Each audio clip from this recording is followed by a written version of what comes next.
Welcome back to the Give and Go. I'm your co-host Reynoso here with my boy Soltero. What's up, guys? We're here to cover 2 games in the Copa America, but remember to thumbs up this stream. That's the first thing you have to do is thumbs up this stream right now. Get our numbers up, help us out here, and make sure to subscribe to the Give and Go if you haven't already, because we're covering Copa America and Euros. Today, we had Argentina defeating Peru in the third round of these matches of the group stage. Argentina winning this game with a Lautaro Martinez brace, and Chile tying Canada, thus meaning that Canada sees themselves go through in second place in Group A. That is the most notable storyline of today because overall, I think both games were pretty straightforward, bro. Yeah, I mean, Maple Leafs in the chat, though, this is huge for Canada because this is technically their Copa America debut as well. So we see Georgia go to the knockout stage in the Euros, and we see Canada, the only debutant at the Copa this year, also get through. And ultimately, it was kind of a tricky group for Canada. They had Argentina to face, which they got, soundly beaten, and then they had a tough game against Peru, and today was no different. This was a tough game against Chile. They did enough, 0-0.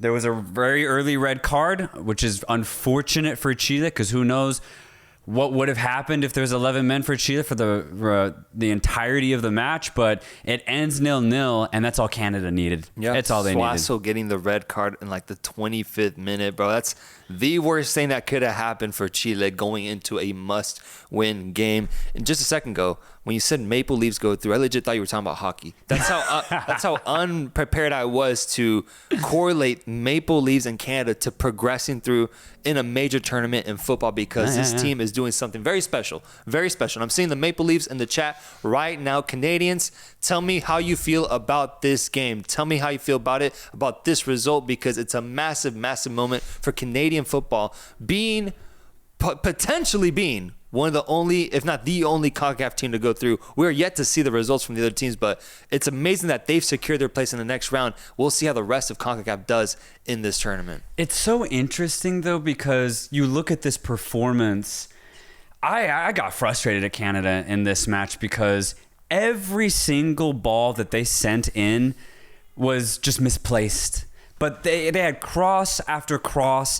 They got into the final third so many times, and they were able to break Chile's initial defense so many times. But that final ball, that final cross, never made it. And that's kind of been Canada's story all tournament long. They're just not clinical, man. And even Jonathan David has had several chances in front of goal. Can't really find the back of the net. He got that one good goal against Peru in the last match, but he's had chance after chance. It's just not converting for this Canadian offense. The same thing today. I mean, if they were just more clinical, they wouldn't have had to worry about a Chile maybe getting a surprise goal. But that's been Canada this whole time, and it is, again, a congratulatory job to Canada, but, I mean, they only have one goal. They have one goal, and they've won 2 games with them being up a man. Yeah. The same thing against Peru, bro. Exactly. Getting a red card. So I agree. I want to give credit to them for what they've done, but I also am curious, what is the true extent, the true ceiling of this Canadian team? Because I don't know. I think, honestly, to me, one of their biggest strengths is their physicality, because up against these South American teams, 3 South American teams in this group, Chile, Peru, and Argentina, I think the reason they've been able to battle these games out is because they can match their energy and physicality. I think that's something I didn't expect to see from this Canadian side. I thought they were going to go out there and get bodied. They're going to get in their own heads. The lights were going to be too bright. But instead, Canada's proven to be very formidable in that sense, at least mentally. But you're right. When it comes to finishing, when it comes to actually producing goals, bro, we haven't seen much of that, bro, outside of Jonathan David getting that goal against a 10-man Peru. So I do think there are some limitations on this Canadian side. I'm interested to see how they can go in the next round, but for now, this is very good. They got a big result against Chile with some help, but ultimately it's football, and it's what happened, bro. It's what happened. It's what happened. If you're Chilean, you're punching the air just because you hope that this would have gone different. You had the personnel to get the win today, but it just wasn't meant to be. I know a lot of people are mentioning the Bombito elbow that happened I saw pretty or very recently after the red card was brandished. I don't know. I mean, I'm kind of cool with the no red card there. I just thought it was, he raised his arm a little bit, but it wasn't necessarily that forceful. Chilean definitely sold it a little bit. Is there contact? Yes, but I'm cool with a no red card if it's not full extension. I mean, if I'm Chilean, I'm mad. That's all. And I get that too. I get it. If I'm Chilean, I'm mad. Since I'm neutral, I guess I'm cool with it. But yeah, bro, that was a clear elbow, and it looked pretty harsh. I'm going to leave that up to the ref. I'm going to stay out of it. I'm just going to stay out of this. And if I was Chilean, I'd be pretty pissed off. I think the only way the refs can kind of say that the elbow is okay is because he didn't really swing, right? He like raised his arm and like, you know. Right, it could have been like a natural movement type. It could have been, and it kind of was. You kind of see it. It's definitely weird for sure. But since there's no true extension of the arm, I think that's how the refs are going to explain it. Yeah, and then the thing with Canada and Chile is Chile, man. Chile. The performances they put now in these 3 games of the Copa America, I'm a bit disappointed, bro. I'm disappointed because I thought this team was going to be a completely different type of animal in this tournament. In the preview, you go back and look at it, I really did have Chile even pulling off a upset in the quarterfinals and being able to go to semifinal on what was supposed to be a very big moment for Chilean football. You know, although they've already won this tournament, I just thought given the place they are in right now in Conmebol and the transitionary phase that they're in, it's kind of surpassing those expectations is what I first saw for this Chilean team. But, bro, they didn't come close to it this tournament. They didn't come close. If anything, I think they maybe took a step backwards, bro, with Gareca not really finding any magic in this tournament, not doing anything special with this Chilean team that looked pretty lifeless offensively. Yeah, they just could not get into rhythm. They played their best players. The ideas were there. The execution simply was not there for Chile. And it happens, but it does make sense. And I think you could say the opposite about Canada. This is a really good result for Canada. But it's not the craziest result either because at the end of the day, they tied Chile. Honestly, I think Canada and Chile are like pretty much right there, right next to each other. They're both 50-50. And for Chile, this is super disappointing, but I also think it's just a reality check. Chile's mid. You know? And the thing is, Canada also, too, even though they have players like Alphonso Davies, even though they have players like Jonathan David, they're also mid. So I think this is just the result of that. It's 2 mid teams. Canada gets the draw. They were just a little bit more lucky. Canada's anti-football is insane, says Daka. They can't beat an 11-man team almost an entire match. Hoodie Jalen says mid-ass group in Argentina. I think so. I think that's my conclusion here. Canada, congratulations, but I'm not excited. I will say, though, just based off how low it got for Canada, this is a step in the right direction. If you also consider Jesse Marsch has only coached now 5 games in total, then, maybe you can foresee a really nice future with Canada and Jesse Marsch together. So I think that's the positive that you can get from this group stage result. And finally, we have someone who notices the little, what do they call it, Easter egg in the Give and Go stream we have going on today. Because, yes, we actually got Barcelona legend Carles Puyol to show up to the stream in the back. Carles Puyol is in here showing love. He just wanted to come on and talk on the pod. He doesn't feel like coming up and talking, though. But he's just going to stay put right there in the back, provide us with some vibes. Shot Fitness says, sorry, Chileans. The Chilean football team has forgotten to play football. They play physical, rough games. And that's it. And I will say that's most of CONMEBOL when they don't have technically gifted players. I think they just revert to this physical type of play because you could say the same thing about Peru and the same thing about Bolivia. They just revert to physicality to try and even up the game. I actually don't blame them, though, because we talked about it when Peru has played. Peru have to approach the game physically. Like, they have no other choice. So for Chile, I think it's just a sign of the times. Chile no longer have dynamic players, really. So they also, too, have to revert to physical play. Yeah, and it sucks, though, because the quality of players that they have, the names they have, I think, are actually really promising. And the age that they're at right now is for, an opportunity for them to really step up and be prominent on this stage. I just don't think I saw any standouts truly for this Chilean team at the end of the day, man. No, I was hoping Davila would really take this opportunity because he's never been a starter for Chile up until recently.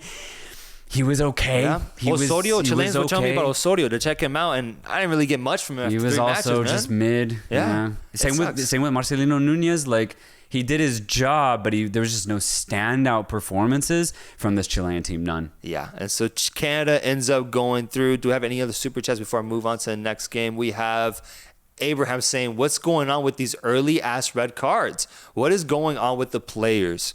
I wonder, is that just some CONCACAF CONMEBOL type football? Because I don't think we've been seeing that as much in the Euros. We have seen we have seen a good amount of that to suggest there is a pattern so far with early red cards in CONCACAF CONMEBOL Copa America. Yeah, it is interesting. Today's, I just think, was pure bad luck for Suazo. He was just too aggressive, trying to always be as tight as he could against Larrea. It's tough when Canada have a lot of pace, right? You have to balance that out. Suazo simply did not. He gets 2 yellows. Yeah. It was just unfortunate, but the right call.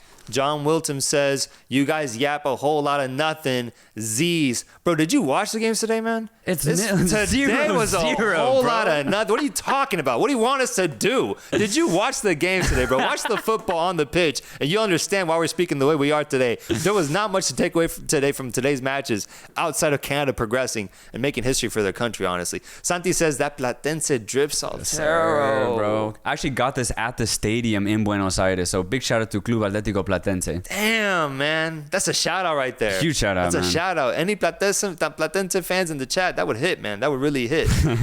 Bitch, at least Honduras have made it out of the group, unlike Canada's mid-ass team, says Gumby. So we got some Hondurans in the chat showcasing their pride for their country. Canada with this intensity. Canada with this intensity. How far can they go in this tournament? That's something I want to ask the chat. Here's a poll. Let's do a poll. Question, yeah. How far does Canada go? Quarterfinals, semifinals, or final? I think it's pretty straightforward where this Canadian team will go in this tournament. I think it's pretty much written in the stars for them now that they've gotten out of this group. But I'm interested to know if there's anyone that believes they can go deep and further into this tournament. Tell me why, and tell me in the poll. Let me know what you think. How do you see this Canadian team performing in these bigger matches that follow? I need to see who they're faced up against. I think it's going to be first place from Group B. It'll be first place from Group B, which I guess it's looking like it might be Venezuela. Maybe, probably. Yeah. Reynoso, you called me a 4-year-old for drinking chocolate milk. You have forever earned my respect. I forgot what happened last night, bro. I'm going to be honest with you. But, bro, if they face off Venezuela, I'm not saying Venezuela. I mean, Venezuela's a great team. It's a golden opportunity for either team.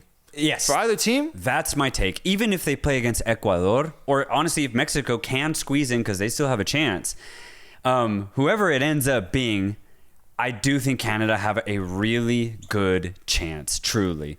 But I will also say the same thing about their opponent. That game's going to be wide open. It doesn't matter, though, because they're both losing to Argentina in the semi. That's what I think. Let's move over to Argentina versus Peru. On a scale of 1 to 10, how important was this game? Scale 1 to 10. How important was this game? Give it a rating so I know where you stand on it going into it. I mean, I saw maybe 2 seconds of that. I was just watching Canada, Chile, bro. Like I didn't watch this game at all. Yeah. And I didn't care. I think a 1 or 2, bro. Yeah. Like I honestly, Argentina was already through Peru, basically eliminated from the tournament. Argentina with a B team as well. Yeah, and it's Lautaro Martinez who gets a brace. Dude, Lautaro Martinez has suddenly taken this tournament by the throat and decided to just be the guy up front for Argentina. Because I think that's the biggest takeaway for them is the fact that Lautaro Martinez continues his impressive play up front. I think solidifying his argument for being the starting forward for Argentina over Julian Alvarez because he's been so consistent now in the minutes that he's been getting. That's really it, man, because I agree. My eyes were on the Canada-Chile match, but I was checking in on Argentina every now and then to just see how they're looking. Defensively, they're still very, very strong, but it's tough to get a good takeaway against probably one of the worst, if not the worst team, unless you're talking about Bolivia, teams in Conmebol. So not much to take away here outside of Argentina doing what we expected. Exactly. And I mean, their first real test, I truly think, will be in the next round. But even then, it won't be that crazy of a test. Like Argentina will face their best opponent definitely in the final, just because I really think the imbalance is huge at this tournament when you compare A, B versus C, D groups. But either way, Argentina are just too good from back to front. They're just too good. So even if they struggle a little bit, they figure it out. That's what makes this Argentina team so good. Yeah, I agree. And I think they're starting to build into that second gear that we've been wanting to see for them, especially in the knockout stages. I think the first 2 matches, they weren't A-plus performances from Argentina, but they're obviously great enough to get the results and still play great defense. I think they're building towards an A-plus performance in the knockout stages, and I think we will see that once the pressure is really on. So I think things are looking really, really good for Argentina right now, and finishing this group off the way they did, it just makes sense because ultimately this was a really easy group for Argentina, bro. Easy group, man. We kind of knew that, though, going into, because you just look at the teams, Chile, Canada, and Peru. I mean, it was clear that, Argentina got the easiest group in this tournament, and it's not even close. Like, there's just no real opponents in this group for Argentina, but hey, they dealt with it really well. They entertained and they did what they could. I don't think they've reached their highest level yet, but it just doesn't matter with Argentina. It really doesn't. They're that good. I'm going to move on to just match previews because, like I mentioned, these results are very straightforward today. We got what we needed from them. We know that Argentina and Canada go through. Let's talk about Group B, because I think Group B is going to be a very fascinating group with Jamaica and Venezuela playing at the same time as Mexico, Ecuador. We'll do a quick poll for Jamaica versus Venezuela just to see what you guys think will happen in that game, because that will be the game of less importance going into tomorrow, because Venezuela is already qualified with 6 points, and Jamaica still does have a shot of qualifying if they beat Venezuela, but by a good margin, and then also get some help. Ultimately, it's not looking. Actually, they might be mathematically eliminated now that I think about it. Jamaica. They have 0 points, right? They have 0. Yeah, I think they're out. Because somebody's going to get points out of Ecuador and Mexico. So, they're out. They're out. So, just real quick, Venezuela winning at 71, Jamaica at 29. That makes sense. Next poll. It's the game. It's the game, folks. It is the game. Mexico versus Ecuador. Let me see where it's at. State Farm Stadium in Glendale, Arizona. Okay, that'll be fun. That'll be a lot of fun. Mexico against Ecuador. Winner goes through. Yes, sir, producer. Winner goes through.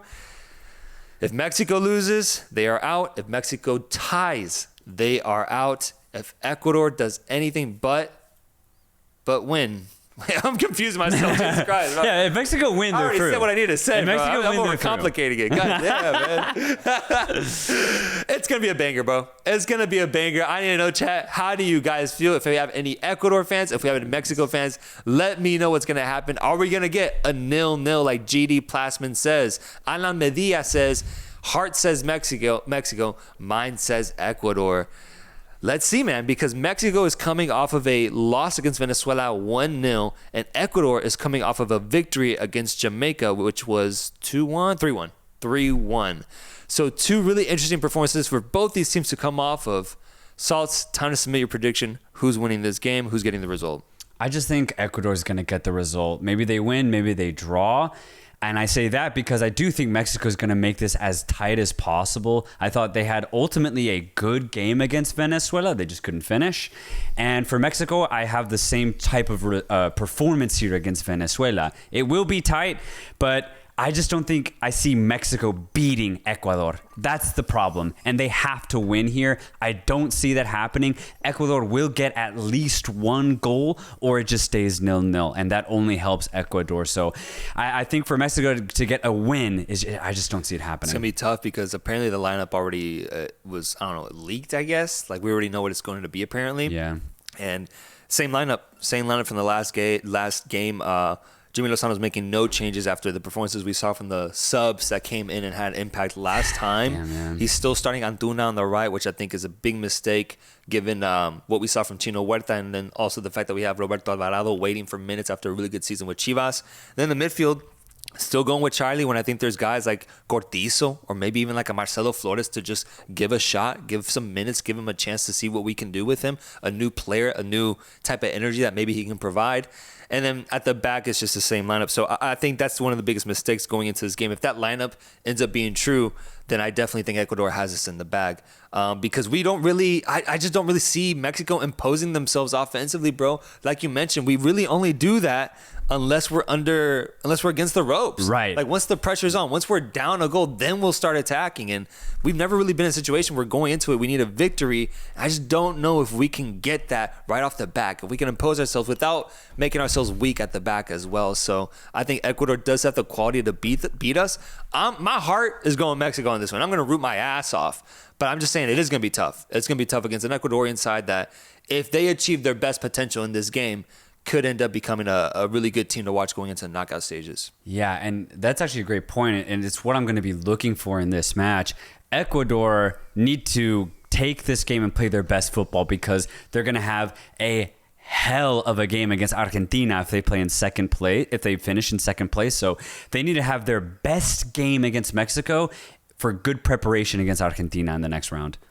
Crazy, though. This situation where if Mexico wins, and let's say Jamaica beats Venezuela by 2 goals, we could top the group. Yeah, that's still there. That's kind of crazy, man.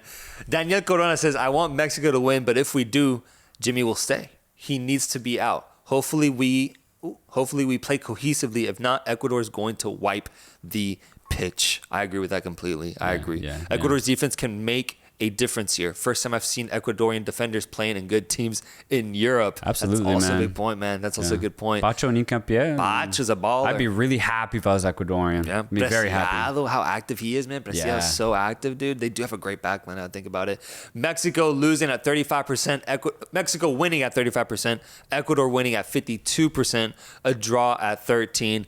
I think that makes sense to me. Chucky T says, new subscriber, love from Peru. Shout out, man. Best of luck. I pray every night for your national team, man. Every night, because of all the teams in international football, y'all need it the most, man, right now. It's a dark, dark time for Peru. But hey, shout out, man. We have a super chat here. Do we have a super chat? We got a super chat from a couple of fans of the Give and Go. Prince Diablo says, thoughts on Weah's 2-match ban? I guess that solidifies that he gets a 2-match ban for his crazy play. I think it's fair. He swung. Bro swung. And not only did he swung, but he did it at the guy's head. You're on TikTok too much, bro. Get your ass off of that, man. And so it's 2-match ban. You just can't do that. Head's off limits. Yeah, so we won't see him unless USA makes it to the semifinals. Yeah. Abraham says Mexico will win because it benefits the Federación getting more money for the Argentina versus Mexico game. Thing is, that's actually a very good point. We could genuinely see the calls be more in favor towards Mexico tomorrow because of that. Genuinely, bro. Let's be honest. Like, the amount of money they're missing out on that shit for Mexico not being in the knockout stages would be crazy. So we might have some help there, bro. That'd be interesting. Even with a little help, I still think Ecuador somehow at least get the result. Yeah. Drew says, OF, OnlyFans. Definitely haven't considered it, but if the folks want that, then fuck it, man. We'll do it for 200 million. If we can get 200,000 subscribers, we'll drop OF link. We'll drop to OF link. If we get 200,000 subscribers, OF links are coming out. Frankie Mendez says, yesterday was crazy, you guys. We're doing magic tricks, eating cards, and Reynoso was about to get down with someone. It was a vibe yesterday, man. It was a vibe. God damn, yeah. And if I sound kind of tired, it's because of what happened last night, man. I was so lit, bro. But it was a legendary stream, folks. If you haven't seen it, go check it out. Yesterday's stream, celebrating 100,000 subscribers. We went crazy in the chat. Diego Garcia got called a 4-year-old in the fucking chat, drinking fucking milk. I almost got in a fight. It was a fucking incredible stream. Go check it out. Guys, thank you so much for joining the stream. We're going to keep it short. Pretty straightforward games today. We'll be back tomorrow for some Euros knockout stage, round of 16 discussions. And then also Mexico playing in the Copa America. Tomorrow's going to be a good day. It's going to be fun. Catch you guys. Peace.